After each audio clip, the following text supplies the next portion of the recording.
লাগামহীন যে মূল্য বৃদ্ধি, এটা সাধারণ মানুষের ক্রয় ক্ষমতার বাইরে চলে গেছে। প্রত্যেকটা মানুষ আজকে অর্থনৈতিকভাবে আক্রান্ত। একদিকে কাজ নেই, অন্যদিকে খাদ্যাভাব।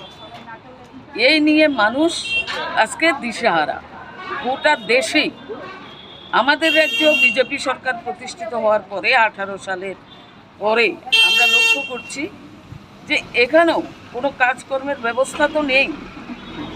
রেগা কাজ কমিয়ে দিয়েছে, টুয়েপের কাজ মোটামুটি বন্ধ বললেই চলে। পানীয় জলের সংকট প্রতিদিন, বিশেষ করে মহিলারা এগুলো সহ্য করতে হচ্ছে। আমাদের রাজ্যে বিদ্যুৎ সারপ্লাস, আমরা দেখেছি বামফ্রন্ট সরকার ক্ষমতায় থাকতে বিদ্যুৎ বাইরে পর্যন্ত দেওয়া হয়েছে আমাদের রাজ্যের চাহিদা মিটিয়ে। আজকে দেখা যায় প্রতিদিন এই বিদ্যুৎ সংকটে মানুষের ইলেকট্রনিক যে সমস্ত জিনিসপত্র সেগুলো পর্যন্ত নষ্ট হয়ে যাচ্ছে। তো একটা সরকার প্রতিষ্ঠিত হলে পরে তার যে ন্যূনতম উন্নয়নের কাজ আজকে ত্রিপুরা রাজ্যে এটা স্তব্ধ হয়ে গেছে।